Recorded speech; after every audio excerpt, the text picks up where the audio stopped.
I haven't planned anything for this vid at all, but something happened this week that just inspired me to do it and just share some thoughts. In this video I'm going to talk about one of my favourite ever wrestlers. In fact, for a lot of the time, he's my joint favourite wrestler of all time, probably with Bret the Hitman Hart. But now, so much, I don't really have a favourite wrestler. There's just like loads that I like on any kind of level. But growing up, definitely Bret the Hitman Hart and Mick Foley as Cactus Jack and Mankind. And the thing that happened was I was watching TNA Against All Odds, and I just decided to skip Mick Foley versus Abyss because I just didn't want to see it. And I just think that's a sad state of affairs, really, because Mick Foley, I used to want to watch every single match that he was in because he did something for me. He was entertaining. But since he's been in TNA, like I said in the TNA vid, I just haven't given a shit, basically. He's just... there's something about it that's just ruined his legacy. I mean, I'll take you back, right? When I was a young wrestling fan, some of my earliest memories of watching wrestling was WCW Worldwide on ITV. I usually had to get my mum or dad to tape it. It was on kind of 2 or 3 in the morning, and they'd normally change the time around. Sometimes it'd be on Sunday afternoon as well, and that was really cool. But usually I'd have to just plead to get it taped. And this guy as Cactus Jack was fucking unbelievable. You know, you just believed he was totally deranged. He did moves that other people wouldn't do, pulling apart the mat and just jumping, doing his elbows on other people, just bumping onto solid concrete, basically. And he had an awesome feud with Sting where you just believed that he was totally after Sting.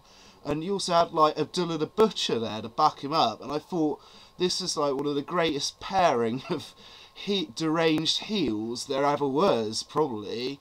And I love that feud, and I love Cactus Jack, and he's also one of the first heels I actually liked, because remember, you know, wrestling was totally kayfabe existed, and in the mind of a young 8 or 9 year old, like I was back then, I believed these guys were fucking sickos.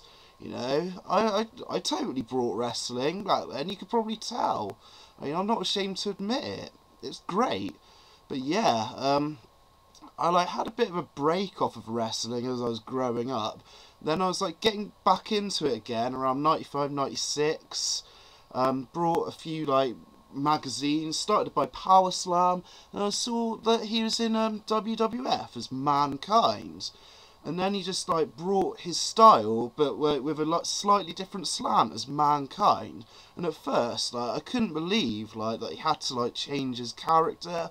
I just thought, oh, what the hell, you know? He's Mr. Weirdo, ripping out hair and stuff. But it was fucking brilliant. His feud with The Undertaker is still one of my favourites. Definitely. Just Paul Bearer's betrayal after the Boiler Room Brawl. That was shocking to me. I just couldn't believe it back at the time. And of course his match with Shawn Michaels at Mind Games is still probably within one of my favourite matches. Maybe within my top 20 favourite matches of all time. For sure. That is a must-see match. And he brought such a good edge to the WWF, because it was kind of the same kind of stuff. And of course Undertaker as well, he really brought out the best in Undertaker, and this is when Undertaker just kind of started to get good, I thought. You know, he didn't move like a fucking zombie anymore. He was really at it, and you just believed these guys totally hated each other and wanted to rip each other apart.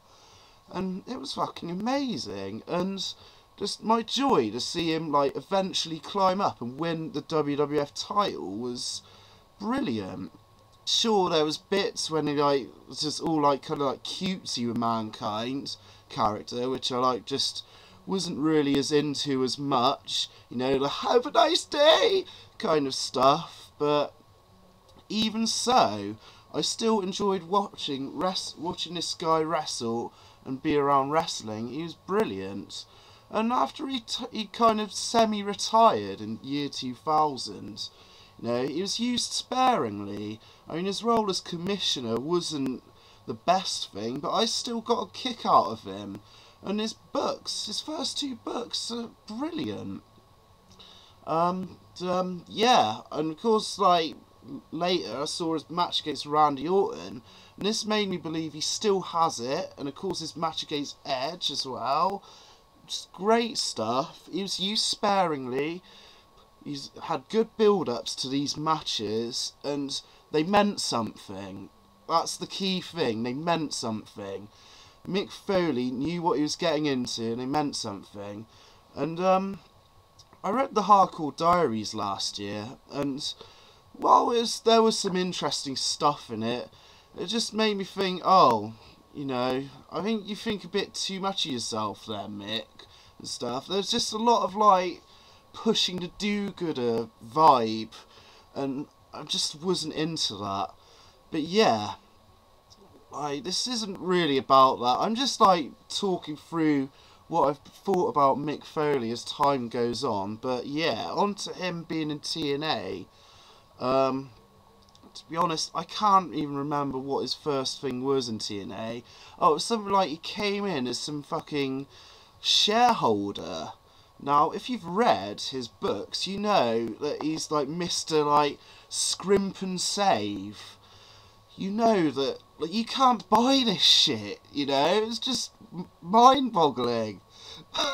Fucking TNA. Like, Jesus. And, just some of the stuff he's involved in, like that kind of King of the Mountain match, that just made me cringe seeing him wrestle in that. And I couldn't even bring myself to see him wrestle Sting again, like, nearly, like, over 15 years later. And whoever else he was against. See, my memory is fucking absent because I just haven't given a shit. What has TNA done to one of my favourite ever wrestlers? And recently, I actually checked out Bound for Glory last year, and I was kind of like thinking, oh well, maybe they'd dig it out for like a match with Abyss. But that feud was like a fucking portrait of something. Ridiculous, you know? These are 2 maniacs. It should be like fucking Undertaker and Mankind, you know? They just want to like kill each other, but it just seems stupid. And even now, I mean, I think his promo with Bischoff a few weeks ago was probably like one of the best things I've seen him done in TNA, because that was like properly impassioned. But I don't know what it is. They've just ruined one of my favourite wrestlers, and I don't want to see him do anything. I mean, he's brought it on himself as much, really. You know, he was being the commentator in WWE for a bit, and obviously he didn't like Vince shouting in his headsets, and that's fair enough. I mean, he does think highly of himself in that regard, I gotta admit. But why shouldn't he, you know? He's always brought something unique to the table before, and why couldn't he still do it again? But yeah, I mean, I think the way he left WWE was really good, with that thing with Edge. And that's always something good to come back to, but fuck, TNA have just totally ruined him for me, you know. And I've gone on long enough about this. I could probably talk all day about what's happened, even if I could like remember more things that he's done in TNA, but unfortunately I can't, because I just haven't given a shit. And just fucking annoys me. What do you people think of Mick Foley being in TNA, and how his run's gone before? And is there any moments of Mick Foley's career that like stands out for you? Let me know. Cheers.